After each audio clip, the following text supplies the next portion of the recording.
Welcome back to my vlog. This is Dr. Shruti and today we have a very special guest with us, Dr. Soham, who has completed his MBBS from Russia and is currently doing MD Physiology.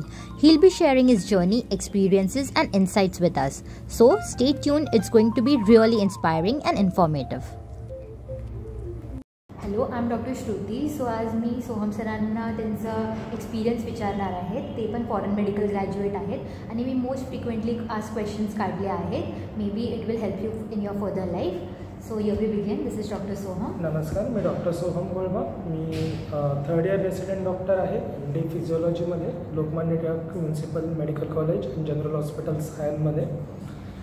आणि माझे MBBS सुद्धा रशियातून झालेले आहे, त्यामुळे मी तुम्हाला श्रुतीबरोबर काही गोष्टी सांगू इच्छितो. So let's begin. सो माझा फर्स्ट क्वेश्चन हा आहे सर, तुम्हाला तिथे ॲडमिशन कसं घेतलं, म्हणजे तुम्ही काय क्रायटेरिया होता? सो मी ॲडमिशन घेतलं, माझी बॅच होती 2014 ते 2020 Smolensk state medical university Russian फेडरेशनमध्ये. या काळामध्ये मुळात नॅशनल मेडिकल कमिशन ही बॉडी अस्तित्वात नव्हती. त्या काळात मेडिकल काउन्सिल ऑफ इंडिया ही बॉडी अस्तित्वात होती आणि तेव्हा रूल्स हे स्ट्रिक्ट नव्हते. त्या काळामध्ये बेसिकली तुम्हाला PCBमध्ये ॲग्रिगेटिव्ह 50% हा क्रायटेरिया असतो ॲडमिशनचा. तर तुम्ही PCBमध्ये 50% मार्क्स असतील आणि तुमच्या वयाची 17 वर्ष पूर्ण असतील तर तुम्ही या युनिव्हर्सिटीमध्ये ॲडमिशन घेऊ शकता, जो MCIचा क्रायटेरिया आहे. आफ्टर दॅट आता नवीन क्रायटेरियाज काही चेंज झालेले आहेत. जसं नवीन NMC करिक्युलम, NMCने नवीन गाईडलाईन्स इश्यू केल्या 2021मध्ये. त्याच्यानुसार बरेच रूल कम्पॅरेटिव्हली आता स्ट्रिक्ट झालेले आहेत, की जसं आता नीट एलिजिबल पण पाहिजे तुम्ही 50% काय आहे ते त्या काळात नव्हतं. बेसिकली त्या काळात नीटच नव्हती 1 वर्ष. त्या काळात AIPMT वगैरे अशा बऱ्याच वेगवेगळ्या एंट्रन्स होत्या. सो मी ॲडवाईज करेन की आताचे रूल काय आहेत ते तुम्ही चेक फॉलो करून ॲडमिशन अकॉर्डिंगली ॲडमिशन घ्या. सो मला सर अजून एक प्रश्न होता की तुम्ही एजंट थ्रू गेलेला की तुम्ही डायरेक्ट तिथे ॲडमिशन घेतलेलं? Basically yes, agent through. The Cosmos education consultant म्हणून जी एजन्सी आहे ती तुम्हाला या युनिव्हर्सिटीमध्ये ॲडमिशन करून देण्यास हेल्प करते. So doctor Alok Aaron is the incharge of that consultancy. पण या युनिव्हर्सिटीसाठी जर पर्टिक्युलर म्हणेन तर ही चांगली गोष्ट आहे, कारण इथे एकच एजन्सी या पूर्ण युनिव्हर्सिटीमध्ये ॲडमिशन्स वगैरे बघते. सो कम्पॅरेटिव्हली तुमचं जे काही प्रोसिजर आहे किंवा प्रोसेस आहे ही इझी होते.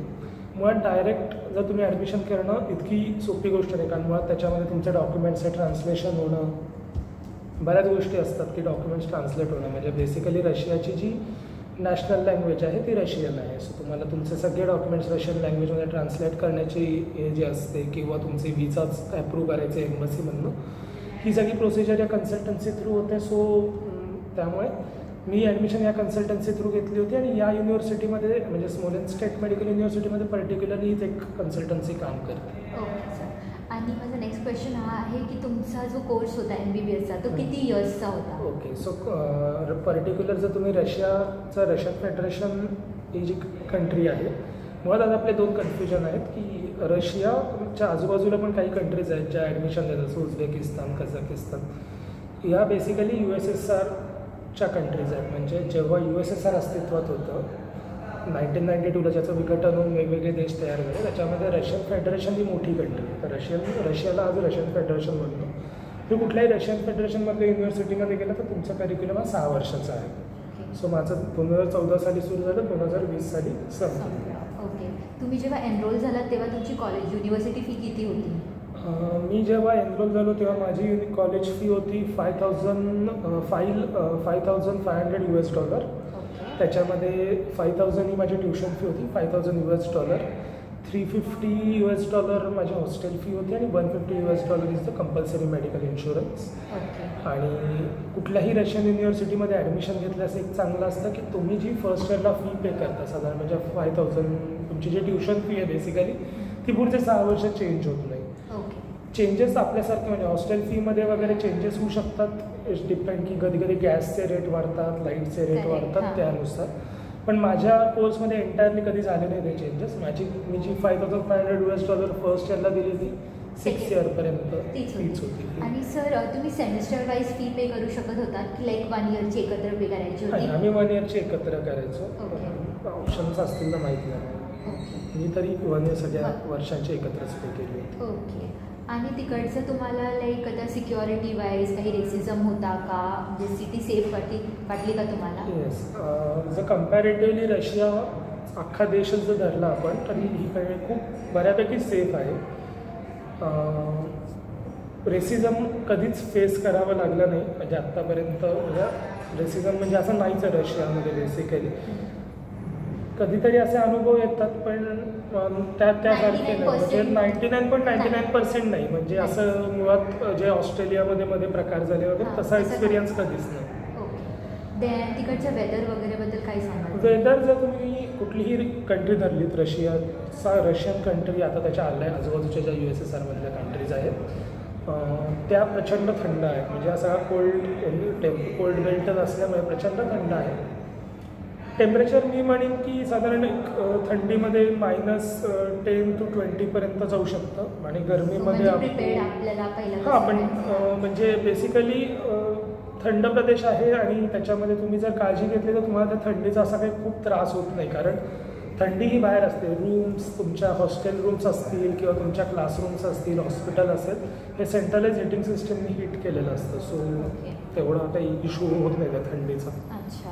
त्याच्यानंतर माझा हा नेक्स्ट क्वेश्चन आहे की लाईक जर आजारी वगैरे, कारण इनिशियल आपल्याला काही आयडिया नसते, तर फर्स्ट इयरमध्ये काही आजारी काही पडला तर मग ओके. सो कुठल्याही देशात जेव्हा तुम्ही जाता किंवा तुम्ही जसे रशियामध्ये, आपण आता रशियाबद्दल बोलतो, जसे तुम्ही जाता तेव्हा तुम्हाला एक गोष्ट कंपल्सरी असते की ती कंपल्सरी मेडिकल इन्शुरन्स. रशिया ही कंट्रीनी सोशल मेडिसिन ही कन्सेप्ट अडॉप्ट केलेली आहे. रशिया पूर्वीचं जे कम्युनिस्ट USSR गव्हर्नमेंट होतं तेव्हा आणि आता रशियाचं जे नवीन गव्हर्नमेंट आहे किंवा नवीन गव्हर्नमेंट येत गेली. सोशल मेडिसिन म्हणजे काय कन्सेप्ट असते की सगळी हेल्थकेअर इथली गव्हर्नमेंट बघतं. तुम्हाला प्रायव्हेट हॉस्पिटल्स या देशामध्ये अस्तित्वात नाहीच आहेत किंवा कमी आहेत किंवा नाहीच आहेत मे बी. पण मी ज्या सिटीत होती तिथे कुठलंच प्रायव्हेट हॉस्पिटल नव्हतं. प्रायव्हेट क्लिनिक्स आहेत, प्रायव्हेट क्लिनिक्स तुम्हाला खूप दिसतील. इट्स प्रायव्हेट क्लिनिक्स नाही, इट्स प्रायव्हेट पॉलिक्लिनिक्स. पण म्हणून तुम्हाला मेडिकल इन्शुरन्स असतो. जर तुम्ही या मेडिकल इन्शुरन्समध्ये तुमच्या ज्या काही ट्रीटमेंट असतात त्या कव्हर होतात. आणि पॉलिक्लिनिक ही कन्सेप्ट आहे. तुम्ही पहिले पॉलिक्लिनिकला जाता, जर म्हणजे OPD टाईप जशी आपली ते सिस्टम. सो पॉलिक्लिनिक डिसाईड करतं की पुढे काय करायचं. इमर्जन्सीमध्ये आपल्याला ॲम्ब्युलन्स कॉल करता येते. ॲम्ब्युलन्सने तुम्हाला पर्टिक्युलर त्या जे काही हॉस्पिटल असेल, इन्फेक्शन हॉस्पिटल असेल, सर्जरी हॉस्पिटल असेल, तिकडे घेऊन जातात. सो कधीच हेल्थ इश्यू आणि हेल्थकेअर बेसिकली चांगली आहे. म्हणजे असं काय म्हणजे हेल्पफुल आहे. आणि इंडियन फूड वगैरेची अवेलेबिलिटी होती. तर इंडियन फूडची अवेलेबिलिटी म्हणजे या हॉस्टेल जे माझी युनिव्हर्सिटी होती इथे प्रॉपर इंडियन मेस आहे आणि फूड चांगलं आहे आणि आपण बनवू पण शकतो. म्हणजे प्रत्येक हॉस्टेलमध्ये किचन असतं. सो आपल्या चॉईस. रूममध्ये किचन नसतं. हॉस्टेलचा फ्लोअर असतो आणि त्या फ्लोअरवरती एक कॉमन किचन असतं. डिपेंड आता त्या हॉस्टेलचं स्ट्रक्चर. कारण आम्ही आता बरेच हॉस्टेल तिकडे नवीन पण आहेत त्यामुळे पण त्या हॉस्टेलमध्ये किचन असतं. सो तुम्ही पण बनवू शकता. तुम्हाला इनिशियली मसाला जे काही असतात तुमचे ते तुम्हाला ऑब्व्हियसली इंडियातनं घेऊन जावे लागतात. पण जसं आपलं पीठ असतं, चपाती आटा मिळतो, राईस मिळतो, राजमा, सब्जी, सगळं. नॉनव्हेज खूप, चिकन, बीफ जे काही खाऊ शकता तिथे. सो तिकडची कुठली लँग्वेज होती आणि म्हणजे तुम्हाला शिकवली गेली होती? हे खूप इम्पॉर्टंट आहे की लँग्वेज. सो बेसिकली तुमचं जे कोर्स मीडियम ऑफ इन्स्ट्रक्शन असतं ते कंपल्सरी इंग्लिश असतं. आणि आता जो नवीन NMCचा 2021चा जो करिक्युलम आहे याच्यामध्ये पण हेच लिहिलं की आपलं medium of instruction compulsory English पाहिजे. सो इंग्लिश असतं. पण जसं आता आपण म्हणतो की आता रिसेंटली आपल्या इथे पण एक मोठा वाद झाला की मराठी, हिंदी असं. आणि त्यामध्ये एक प्रामुख्याने होतं की तुम्ही ज्या पर्टिक्युलर एरियात राहत आहे तिथली भाषा तुम्हाला आली पाहिजे. सेम रशियामध्ये आहे.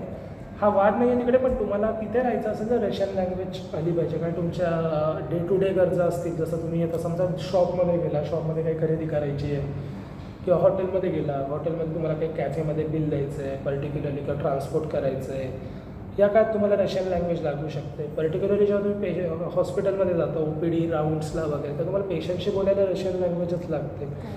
हे सेम आहे. जसं तुम्ही आता उद्या जर तामिळनाडूमध्ये गेला किंवा केरळामध्ये गेला तुम्हाला ती लँग्वेज आली पाहिजे. मल्याळम, तमिळ जी काय आहे ती लँग्वेज तुम्हाला आली पाहिजे. तुम्हाला लँग्वेज शिकवली गेली होती कॉलेज युनिव्हर्सिटीमध्ये? हो.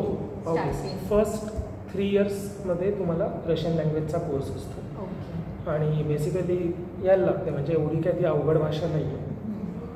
तिकडच्या कल्चरबद्दल काही सांगू शकाल का? लाईक आपल्याला इन्क्लूड करण्यासारखं ते कल्चर होतं. तिकडची माणसं कशी आहेत. मुळात रशिया आणि भारत म्हणजे दोन देश जर आपण धरले तर यांचा पहिल्यापासून खूप चांगलं एकमेकांशी डिप्लोमॅटिक रिलेशनशिप आहे. त्यामुळे मुळात रशियन लोकांना पण इंडियन्सबद्दल खूप रिस्पेक्ट आहे आणि खूप चांगले माहिती लोक आपल्याशी बोलतात, इन्व्हॉल्व करून घेतात आणि तसं काही आपल्याला हे नाही, इश्यू नाही आहे. रशियामध्ये काही मोठे सण असतात, जसं की न्यू इयर फेस्टिवल असतं, तिथे new year as a festival असतं. पुन्हा विक्ट्री डे असतो, ज्या दिवशी जर्मनीने सरेंडर केलं सगळ्या याला आणि त्या दिवशी युरोपमधलं वॉर बेसिकली संपलं मेमध्ये, तर तिकडे विक्ट्री डे असतो. सो आपण हे एन्जॉय करू शकतो सगळं. फक्त आपल्या लोकांकडनं पण कधी कधी काही चुका होतात. आपण पण त्यांच्या कल्चरचा मान ठेवला पाहिजे. जे काही त्यांच्या कल्चरच्या काही गोष्टी अगेन्स्ट असतात त्या आपण नाही वागल्या पाहिजेत. म्हणजे जसं की पब्लिक ट्रान्सपोर्ट घेताना आपण शांत राहिलं पाहिजे, कारण बेसिकली या सगळ्या देश खूप शांत आहेत. तिथे काय ट्रान्सपोर्टमध्ये कोणी असं मोठ्यांना ओरडत नाही वगैरे. हे फॉलो केलं तर आपल्याशी पण लोक नीट वागतात. हां, which brings me to the next question. Public transport कसा होता लाईक स्टुडंट्ससाठी? हां, public transport is good in Russia. आता जर आपण ही पर्टिक्युलर सिटी धरली, स्मोलेन्स्क सिटी, तर तिकडे ट्राम आहे, बस आहेत. और बस म्हणजे ट्रॉली बस असतात आणि पर्टिक्युलर एक छोट्या बस असते ज्याला मार्शुत्का म्हणतात रशियन लँग्वेजमध्ये, मार्शुत्का. आणि त्या मार्शुत्कामधनं यू कॅन ट्रॅव्हल आणि सिटीमध्ये आणि बेसिक अफोर्डेबल प्राईस, जास्त प्राईस अफोर्डेबल. म्हणजे आता मी जेव्हा रशिया सोडलं, म्हणजे माझं शेवटचं वर्ष होतं तेव्हा 18 रुबलचे काहीतरी 23 रुबल झाले होते प्राईस, बेसिक प्राईस म्हणजे. आणि इथे तुम्हाला असं नाही, तुम्ही जर तुमचं पर्टिक्युलरली एकदा तुम्ही त्या बसमध्ये या ट्रान्सपोर्टवर चढला की तुम्हाला 23 रुबल पे करायचं. तुम्ही मध्ये पुढच्या स्टॉपला उतरायला येतं, शेवटच्या स्टॉप तेवढीच फी असते. It is all over Russia. म्हणजे मॉस्कोमध्ये पण आपण मेट्रो घेतली तर मेट्रोचा पण फेअर सेम आहे, तुम्ही त्या फेअरमध्ये किती फिरू शकता. Okay, so next question is की तुमच्या युनिव्हर्सिटीमध्ये बाकी एक्स्ट्रा करिक्युलर ॲक्टिव्हिटीज होत्या का ज्याच्यामध्ये तुम्ही पार्टिसिपेट करू शकत होता? 2 फंक्शन्स बेसिकली रशियामध्ये असतात. एक त्याला फ्रेशर्स म्हणतो, जेव्हा स्टुडंट्स येतात त्याला नाशिना आदेशदी म्हणतात. नाशिना आदेशदी इज आवर न्यू होप्स. आणि दुसरं असतं स्टुडंटचेस्का वेसनामध्ये, जेव्हा बेसिकली ऑटममध्ये वेसनामध्ये जे फंक्शन असतात ते. 2 कल्चरल ॲक्टिव्हिटीज रशियामध्ये असतात. त्याचबरोबर इंडियन डे म्हणून पण आता त्यांनी नवीन सेलिब्रेट करायला सुरुवात केली. म्हणजे माझ्या ज्युनियर्सची वगैरे स्टेटस बघत असतो तेव्हा. तर कल्चरल ॲक्टिव्हिटी चालू असतात. परत आपले इंडियन फेस्टिवल्स पण सेलिब्रेट करतो आपण. गणेशोत्सव असेल, नवरात्री असेल, केरळियन काही फेस्टिवल्स आहेत, ते तामिळनाडूचे काही फेस्टिवल्स आहेत, ते पण आपण सेलिब्रेट करतो. सो बेसिकली इकडे तुम्ही गेल्यावरती तुम्ही मराठी, तुम्ही तमिळ, तुम्ही कन्नड असे नसता. इकडे गेल्यावर तुम्ही इंडियन असता. सो तुम्ही ॲज अ इंडियन म्हणून एकत्र तुम्ही सगळेच फेस्टिवल सेलिब्रेट करू शकता. सो इंडियन पॉप्युलेशन बरंच आहे रशियामध्ये, ऑब्वियस. तुम्हाला असं एकटं वाटणार नाही, कधीच नाही. ओके, सो माझा नेक्स्ट क्वेश्चन हा आहे की लाईक आपलं जे इंडियन एज्युकेशन आहे ते मॅच करू शकत, म्हणजे होतं का मॅच आता मी हे याचा खरं आन्सर देऊ इच्छितो. आता तुम्हाला पण माहिती आहे की मी गेले काही 3 वर्ष मेडिकल एज्युकेशनशी रिलेटेडच आहे, जो मी शिकवतो. असं वर्ल्डमध्ये कुठलं स्टँडर्ड नाही आहे की बेसिकली की तुम्ही ह्या लेवलपर्यंत शिकवलं पाहिजे, त्या लेवलपर्यंत. मेडिकल सायन्स हे खूप वास्ट आहे. याच्यामध्ये तुम्हाला एक दिवस टीचर काय शिकवू शकतो, टीचर तुम्हाला त्या टॉपिकची आउटलाईन देतो. डीप जाऊन कोणी शिकवू शकत नाही, कारण तुम्ही जेवढं डीप जाणार तेवढं ते वाढत जातं. सो बेसिकली या स्टुडंटवर ते डिपेंड करतं की तो किती वाचेल आणि किती समजून घेईल आणि किती बुक्स वाचेल. सो बेसिकली आपण जेव्हा FMGचा क्वेश्चन येईल तेव्हा याच्याबद्दल बोलूया डिटेलमध्ये. So my next question is की लाईक तुमचं जी युनिव्हर्सिटी होती ती एअरपोर्ट सिटीमध्ये होती की लाईक आउटस्कर्ट्समध्ये होती? ओके, सो बेसिकली आता रशिया जर धरलं तर रशियामध्ये 2 महत्त्वाच्या सिटी आहेत. एक तर 3 महत्त्वाच्या आहेत मे बी. व्लादिवॉस्तोक एक आहे जे फार ईस्ट रशियामध्ये येतं. मॉस्को आहे जी रशियाची कॅपिटल आहे आणि दुसरं आहे सेंट पीटर्सबर्ग. सो आपण कुठलाही डिस्टन्स हे मॉस्कोपासून धरतो, कॅपिटल सिटीपासून. तर हे जी सिटी आहे ती मॉस्कोपासून 300 ते 350 किलोमीटर अंतरावरती आहे. कॉलेज आहे सिटीमध्येच, म्हणजे त्या सिटीमध्ये जे कॉलेज आहे त्या एरियाला मेडगोरोदक म्हणतात, म्हणजे मेडिकल सिटी. सो आणि बेसिकली स्मोलेन्स्कमध्ये एअरपोर्ट नाही आहे, म्हणजे एअरपोर्ट आहे पण तिथे म्हणजे it's not a public airport. It is connected by train, speed train ज्याला लास्तोचका म्हणतात रशियन लँग्वेजमध्ये, फास्ट ट्रेन. आणि त्याचबरोबर बसेस, अशा 2 गोष्टींनी कनेक्टेड आहे मॉस्कोपासून. मला तुम्हाला आता FMG जी आपली एक्झाम असते इंडियामध्ये आल्यानंतर आपल्याला एक एक्झाम क्लिअर करावी लागते which is non as FMG exam. So त्याचं एक्सपिरियन्स तुम्हाला विचारायचं, तुमचं प्रिपरेशन कसं होतं? सो बेसिकली मी FMGचं जेव्हा आमचं FMG होतं 2020 साली, माझं जुलै 2020 साली ग्रॅज्युएट झालो आणि डिसेंबरमध्ये FMG झालो. मुळात त्या काळामध्ये क्लासेस वगैरे बंद होते, कोविड पॅन्डेमिक चालले असल्यामुळे. त्यामुळे मी ऑनलाईन प्लॅटफॉर्मवरनं प्रिपेअर केलं. It is the prep ladder and team motivation. So basically धरलं आपण आता FMGचा पॅटर्न थोडासा, की FMGचा पॅटर्न गेल्या काही वर्षात खूप बदलला. 2018पर्यंत साधारण किंवा 19पर्यंत आपण धरू. देर आर वन लाईनर्स की जे खूप प्रमाणात यायचे. त्यामुळे असं व्हायचं की तुम्ही भले 6 महिने 6 वर्ष तिथे अभ्यास केला नसेल तेवढा, तुम्ही भारतातून पहिल्या 6 महिन्यात अभ्यास केला तरी तुम्ही ती एक्झाम क्लिअर करू शकत होता. पण 2019 नंतर 2020 साली पहिल्यांदा असा पॅटर्न आला की जो क्लिनिकल ओरिएंटेड होता, ज्याच्यामधनं पूर्णतः हे कमी झाले, वन लाईनर्स कमी झाले आणि डायरेक्टपेक्षा इनडायरेक्ट क्लिनिकल सिनॅरिओजवरती जास्त भर दिला गेला. सो तुम्हाला आता जी पॅटर्न झाला आणि आता नेक्स्ट नुकतीच एक एक्झाम झाली जुलै 2025मध्ये. सो जुलै 2025मध्ये जेव्हा पेपर आला, जो जून 2025मध्ये व्हायला पाहिजे होती एक्झाम, पण सध्या 1 महिन्याचा डिले प्रत्येक एक्झाममध्ये, सो ती जुलैमध्ये झाली. त्यामध्ये जेव्हा पेपर स्टडी करायला गेला तेव्हा त्याच्यामध्ये तर एकही वन लाईनर नव्हता आणि एक्झामचा पॅटर्न हा प्रचंड बदललेला होता. म्हणजे डायरेक्टली हे पूर्ण क्लिनिकल ओरिएंटेडवरती हा पेपर शिफ्ट झाले.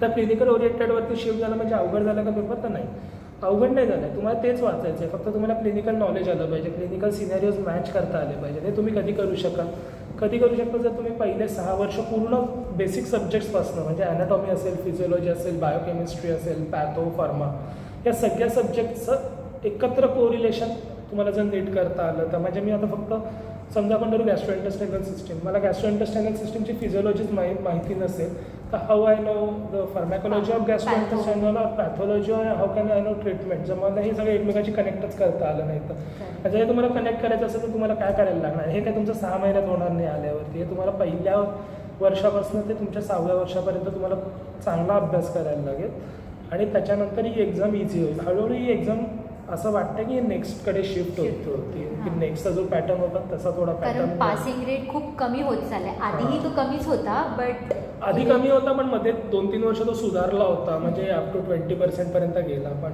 नंतर मागच्या आठवड्यापासून तो पुन्हा थोडा कमी होतोय असं दिसतं. आणि सर तुमची जी युनिव्हर्सिटी होती त्याच्यामध्ये एक्झाम्स कसे कंडक्ट केले जायचे? एक्झाम्स रशियामध्ये 2 ते 3 प्रकारे होतात. एक तर असते तुमची MCQ टेस्ट, जी तुमची कॉम्प्युटराइज MCQ टेस्ट असते. दुसरी USNA असते. USNA म्हणजे वायवा. ओके. सो रशियामध्ये वायवा एक्झामचा पॅटर्न असतो आणि थेरॉटिकल एक्झाम असते, रिटर्न एक्झाम. काही सब्जेक्ट्समध्ये रिटर्न एक्झाम असते, काहीमध्ये वायवा असते आणि काहीमध्ये MCQ असतात. सो आता प्रत्येक वेळेस पॅटर्न एक्झामचा बदलत असतो, तो युनिव्हर्सिटी टू युनिव्हर्सिटी डिफरंट असतो. सो बेटर त्याच्यावरती वेबसाईटवरती किंवा तुम्ही तिथे गेल्यावरती तुम्हाला तो जो काही नवीन पॅटर्न आहे त्याची. ओके. सो तुम्ही FMG क्लिअर केल्यानंतर, म्हणजे तुम्ही इंडियामध्ये आलात, तुम्ही FMG क्लिअर केली, त्याच्यानंतर तुम्हाला इंटर्नशिप करावी लागली. सो त्याची काय प्रोसिजर होती? ओके. सो तुम्हाला कोणी कितीही सांगितलं तरी इंडियामध्ये आल्यावरती तुम्हाला FMG नंतर 1 वर्षाची इंटर्नशिप कंपल्सरी आहे. आता नवीन रूलनुसार, म्हणजे जो NMC करिक्युलम नवीन आला आहे, हां तुम्ही काय ते डिटेलमध्ये वाचलेलं नाही आहे, पण जेवढं मी ऐकलं त्याच्यामध्ये तुम्हाला तिकडे पण 1 वर्ष इंटर्नशिप काहीतरी कंपल्सरी, क्लिनिकल रोटेशनशिप बोलतात त्याला, कुठल्या युनिव्हर्सिटीजमध्ये ते करावे लागते, कंपल्सरी आहे. बट ते इंडियामध्ये ते कन्सिडर नाही करत. इंडियामध्ये तुम्हाला युअर इंटर्नशिप करावीच लागते, रिस्पेक्टिव्ह ऑफ युनिव्हर्सिटी तुम्हाला ही करावीच लागते. तर मी माझी इंटर्नशिप केली होती Vijay government medical college and Sassoon general hospital, जे पुण्यामध्ये आहे, तिथनं केली होती. आणि त्या काळामध्ये बेसिकली तुम्हाला प्रोसिजर वेगळी होती, की तुम्हाला डायरेक्ट त्या कॉलेजला अप्रोच करायचं, त्यांच्याकडनं NOC घ्यायची. मग ही कॉलेज ज्या युनिव्हर्सिटीच्या अंडर होती, Maharashtra university of health sciences जी नाशिकला आहे, त्यांच्याकडनं NOC घ्यायचे आणि ती NOC आली आणि तुमचं प्रोव्हिजनल रजिस्ट्रेशन आलं की तुमची इंटर्नशिप चालू व्हायची. म्हणजे कम्पॅरेटिव्हली खरंच खूप सोपी प्रोसिजर होती 21 साली कम्पेअर्ड टू नाव. कारण आता रँक अकॉर्डिंग आहे, तुम्हाला जेवढे FMGमध्ये रँक भेटतो त्याच्या अकॉर्डिंग तुम्हाला इंटर्नशिप अलॉट केली जाते. हो. आणि आता त्यामुळे FMGमध्ये जसं डॉक्टर श्रुती बोलल्या की आमच्या काळामध्ये फक्त FMGमध्ये पास होणं इम्पॉर्टंट होतं, पण आता FMG ही फक्त पासिंग एक्झाम न राहता ती एक रँकिंग एक्झाम झाली. जर तुम्हाला चांगली रँक असेल तर तुम्हाला इंटर्नशिप लवकर मिळेल, चांगल्या ठिकाणी मिळेल. पण जर तुमची रँक जास्त कमी असेल तर तुम्हाला इंटर्नशिपसाठी भले वेट पण करायला लागू शकतो.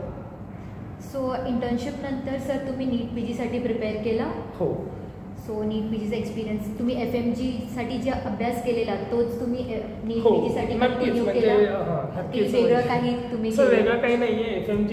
FMG आणि नीट पी जीमध्ये पॅटर्न तोच आहे, सब्जेक्ट तेच आहे. फक्त नीट पी जीमध्ये एक डिसएडव्हान्टेज आहे की तुमचा निगेटिव्ह मार्किंग आहे, FMGला तुम्हाला निगेटिव्ह मार्किंग नाही आहे. आणि जर आत्ताचं आपण दोन्ही एक्झाम कम्पेअर केल्या तर FMG कम्पॅरेटिव्हली जास्त अवघड होती नीट पी जीपेक्षा. Because finally FMG is the screening exam, NEET P G is the ranking exam. आणि त्यामुळे जर तुम्ही अभ्यास FMGला चांगला केला असेल तर तुम्हाला नीट पी जीला चांगली रँक मिळू शकते. आणि आता गेल्या काही वर्षात बऱ्यापैकी फॉरेन मेडिकल ग्रॅज्युएशनला खूप चांगल्या रँक्स मिळाल्यात नीट पी जीमध्ये. म्हणजे आता माझ्या पण कॉलेजमधले म्हणजे माझी जी बॅच होती त्याच्यात बऱ्यापैकी लोकांना पोस्ट ग्रॅज्युएट सीट्स मिळाल्यात, चांगल्या ठिकाणी मिळाल्या. आणि सर आता आम्हाला सगळ्यांना माहिती आहे तुम्ही 3rd इयर रेसिडेंट आहात फिजिओलॉजी डिपार्टमेंटमध्ये. सो तुमचे एक्सपिरियन्स काय आहे? म्हणजे तुम्ही FMG स्टुडंट आहात बट इंडियामध्ये आता तुम्ही नीट पी जी सिक्युअर केलं, मुंबईचं टॉप कॉलेजमध्ये तुम्ही आहात रेसिडेंट म्हणून. सो तुम्हाला काय एक्सपिरियन्स काय सांगा असं वाटेल? एक्सपिरियन्स मत असं खूप जण म्हणतात की त्यांना FMG म्हटल्यावरती खूप असे लोक त्यांच्याकडे तुच्छतेने बघतात. पण हाच शब्द याच्यावर तुच्छतेनेच बघतात.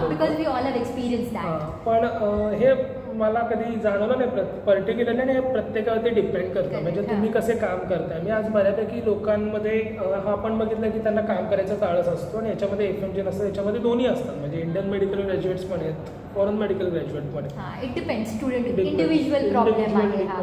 लाईक आता FMG आणि इंडियन मेडिकल ग्रॅज्युएट असं कम्पेअर न करता इंडिव्हिज्युअल प्रॉब्लेम येतो. आता इंडिव्हिज्युअल प्रॉब्लेम येतो. आणि मुळात मी एक असं सांगतो की कोणी असेल तुम्ही इंडियन मेडिकल ग्रॅज्युएट असेल FMG असेल, तुम्हाला सुरुवातीच्या काही इनिशियली खूप मेहनत केलीत तुम्ही तर तुम्हाला नंतर ते गोष्टी चांगल्या शिकायला मिळतील. आणि इंटर्नशिप ट्रेनिंग हे याच्यासाठीच असतं मुळामध्ये की तुम्हाला तिथल्या लोकल गोष्टींबरोबर तुम्ही अडॉप्ट झालं पाहिजे. तुम्हाला काय जसं इंट्राकॅथ लावता आला पाहिजे, ब्लड सॅम्पल घेता आलं पाहिजे, बेसिक गोष्टी तुम्हाला आल्या पाहिजे. फॉलिस तर बरेच जण म्हणतात की ही काय डॉक्टरची कामं नाही आहेत. भले डॉक्टरची कामं नाही आहेत पण तुम्हाला आली पाहिजे ना. त्यामुळे असं काय हे नाही म्हणजे सिस्टरला एखादी गोष्ट येते डॉक्टरला येत नाही असं नाही झालं पाहिजे. सो सर तुम्ही आता 5 इयर्स रशियामध्ये होता. 6 इयर्स 14 to 20. 40. ओके. सो एक अप्रॉक्सिमेटली किती खर्च झाला तुमचा? अप्रॉक्सिमेटली खर्च तुमचा बेसिकली आता डिपेंड करतो लाईफस्टाईलवरती कसं आहे. तर आता एक आपण एक रफ अंदाज काढूया की तुमची $5,500 ही फी झाली. आपण एक राऊंड म्हणून धरूया $6,000 जर आत्ता झाले तर आत्ता डॉलरचा रेट मल्टिप्लाय केलं सतत तेव्हा डॉलरचा रेट 70 होता. आत्ताचा काहीतरी 90-80 असावा माहीत नाही. 90 आपण रफली 90 कन्सिडर करू.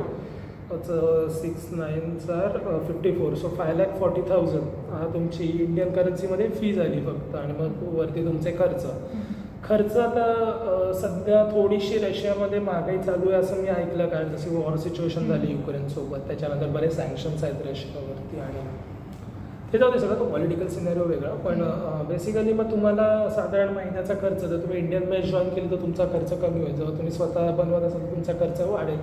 पण रफली अराउंड 10,000 to 15,000 पर्यंत तुम्हाला पर मंथ खर्च येऊ शकतो. आणि तुम्ही जर इंडियाला जेव्हा ट्रॅव्हल करता तेव्हा जे काही तुमचं एअरफेअर आहे ते तरी जर रफली धरायला गेलं तर 36 ते 40 लाखापर्यंत खर्च येऊ शकतो. ओके. आणि आता तुम्ही असं ॲडवाईस कराल का की तुमच्या युनिव्हर्सिटीमध्ये ॲडमिशन घ्यायला? माझ्या युनिव्हर्सिटीमध्ये असं नाही की पर्टिक्युलरली ॲडवाईस मी आता FMGना हेच करतो की बेसिकली जर तुम्ही कुठेही चाललाय पहिल्यांदा बघा की तुमचं जे कॉलेज आहे ते NMC नॉर्म्समध्ये बसतं का. हा पहिली गोष्ट. कारण नवीन NMC नॉर्म्स आहेत. दुसरी गोष्ट ही बघा की मी तिथे कशासाठी चाललो.